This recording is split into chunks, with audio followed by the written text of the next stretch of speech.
This is Hunter Hammonds. He's launched $4 million businesses in the last 4 months, all of them productized services that use essentially the same strategy. I flew out to Chicago to meet him, and he broke down each of his businesses as well as the method he's using to launch $1 million business every 30 days. Really what we're doing at the end of the day is just talking to our friends and seeing if it makes sense for us to build a business together. But Hunter's journey is not some lucky overnight success story. He's started and failed multiple businesses over the last 15 years. Just decided it's time to take a break. I'm burned out. Now, Hunter's goal is to build $12 million businesses in 12 months and then turn those businesses into a cash flowing machine so he can build something even bigger. We just view Productized Services as the first phase of what we're building. I'm Pat Walls, and this is Starter Story.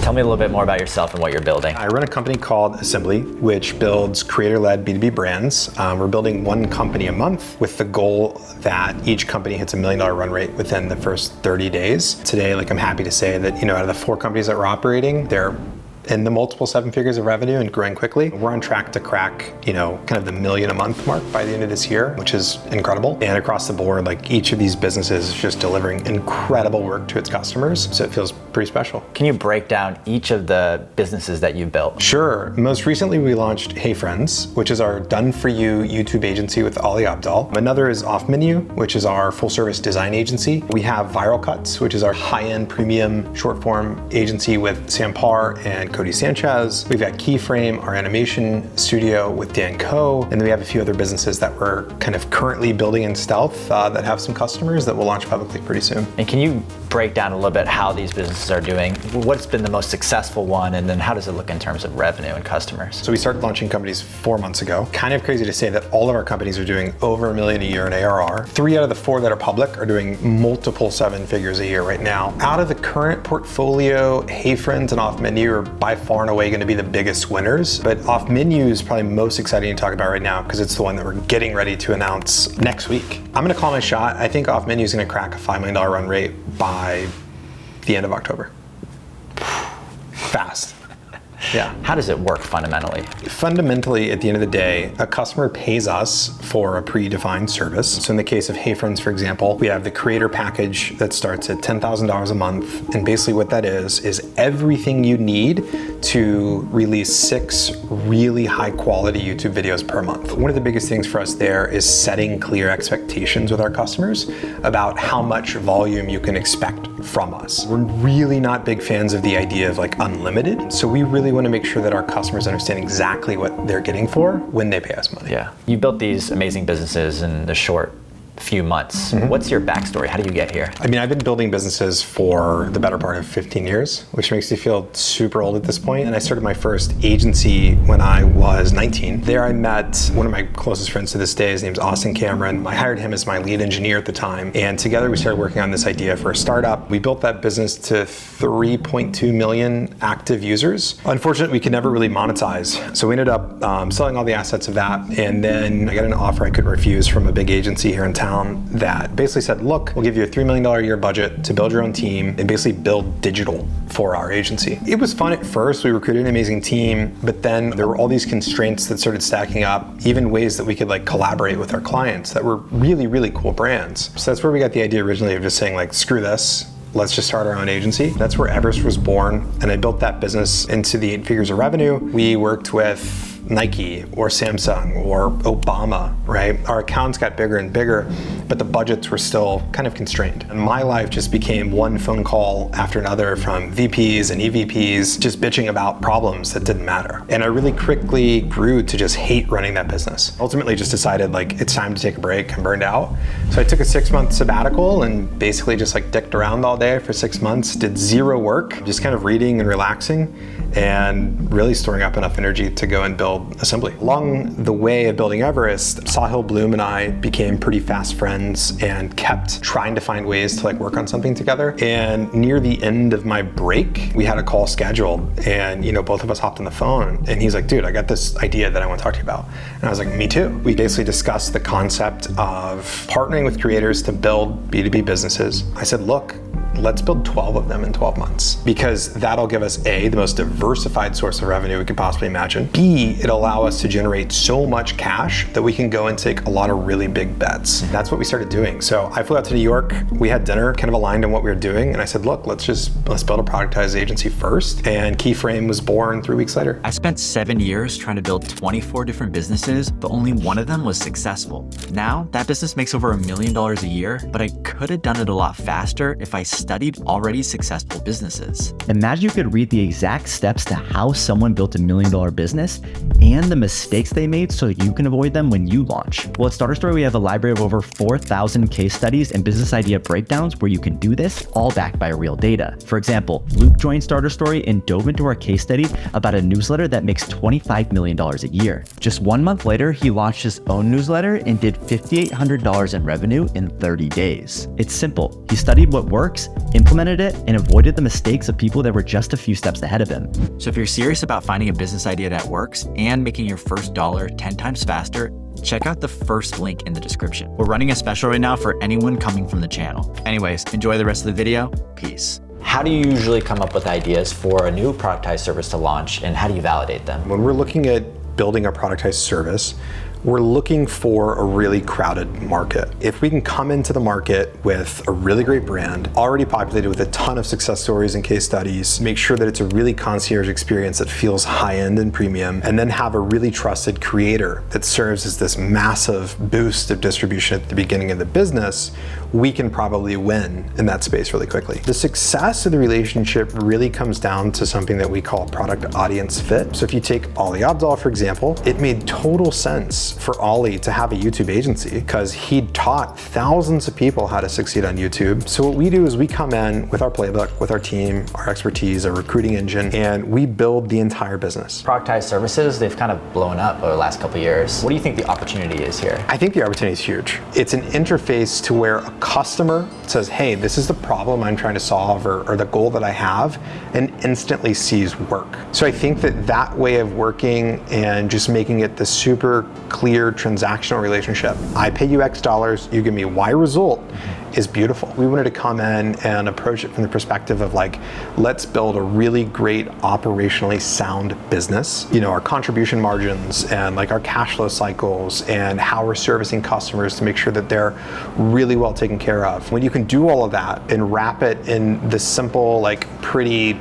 $10,000 a month price point, it becomes really easy to sell, especially when we have the distribution that we do. But there's downsides, of course. I think every subscription or productized service wants to view their business from the standpoint of MRR. But at the end of the day, there's a finite nature to a lot of these projects. You know, off menu has like decently high churn. But what's crazy is that doesn't matter because our average, customer value is $60,000 to $75,000 while they're with us, and the margins are fantastic. What you've done so brilliantly is you find influencers or creators in the space and build businesses with them. Can you tell me a little bit more about that and how other people watching could do something similar? First, I have to acknowledge that we kind of have an unfair advantage. We're really fortunate that we have great network. There's no big sales pitch for us to go to a creator and try and convince them to work with us. We already have these relationships. Really what we're doing at the end of the day is just talking to our friends and seeing if it makes sense for us to build a business together. But I think what's most interesting is like, how did I get there? I slowly, over years, just built my network by never asking for anything,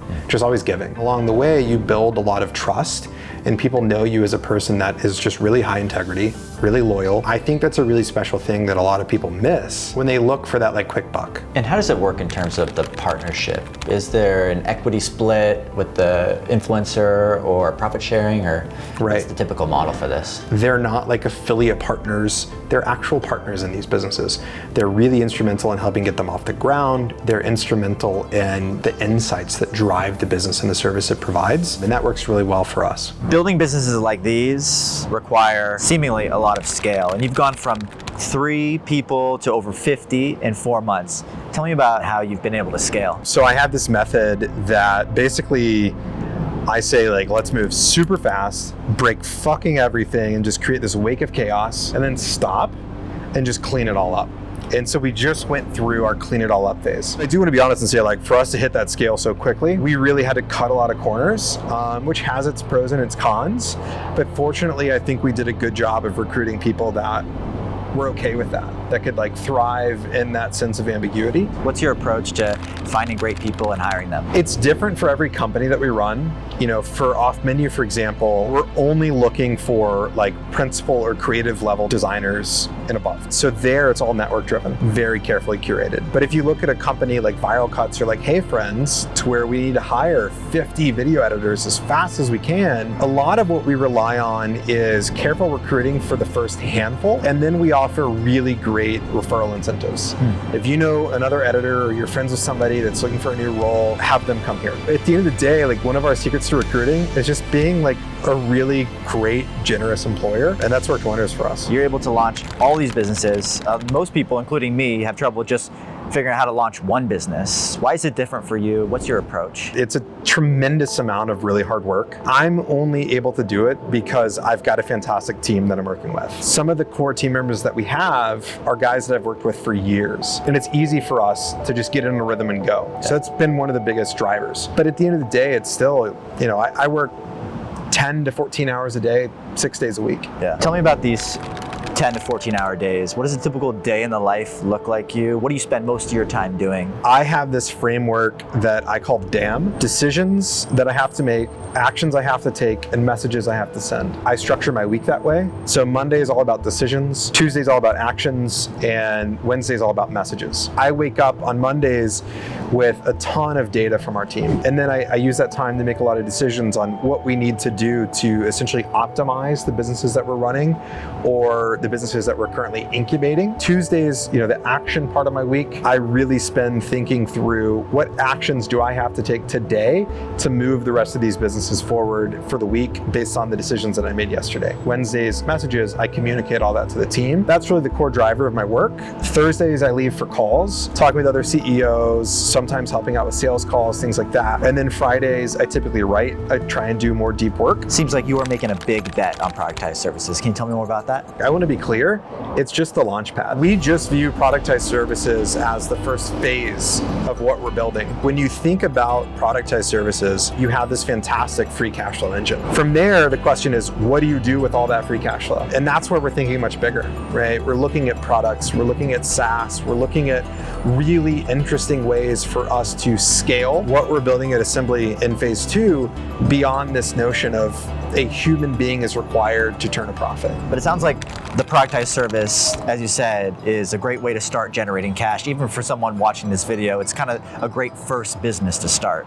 100%. If you think that you have a skill set and you're better at that skill than, let's say, 80% of the market, yeah, you could probably build a successful productized service around that. But I think the thing you have to do is recognize 3 things. 1, really think critically about the model of the business that you're building, right? Make sure that you have a value prop for your customer that's super clear. Make sure you're building it in a way that's healthy and that you can scale. The second thing I think is super important is make sure that in everything you do, you're constantly over delivering that value to customers, because that's how you'll build your business long term, because you need referrals. And 3, I think the thing you have to keep in mind is how are you actually building a business and not just freelancing in disguise as solopreneurship. So the last question that we ask to all founders is, if you go back 10 years and sat on Hunter's shoulder, what advice would you give him? The number one piece of advice I would give myself is to create content. Share publicly what I'm doing. That's my biggest regret in my career, 100%, is that I didn't spend the last decade building an audience. The second, I would say, I'd probably want to think more clearly about my long-term goals. 10 years ago, all I did was make money and spend money. If I wanted to do it, I did it, which was great because I collected a ton of amazing experiences. But I really wish I'd taken a different approach and I'd built a more scalable business. And really the other thing I would do, I would have spent a lot more time nurturing long-term relationships. That's something that has always been one of my weaknesses. I get kind of introverted. I get lost in whatever it is I'm doing, and I'm horrible at following up with friends and staying on top of that. As I've gotten older, I've learned from some friends that are just absolute masters at that art form. It's not easy to pick up that phone and be like, how you been, dude? Yeah, exactly. And keep that conversation going. It's tough. You just want to go into your hole and go heads down. I think you can do it yourself. Yeah. All right, man. Thank you so much Thanks for coming, man. Yeah, it was awesome. Great. Follow this advice, and you will be launching 12 companies in 12 months.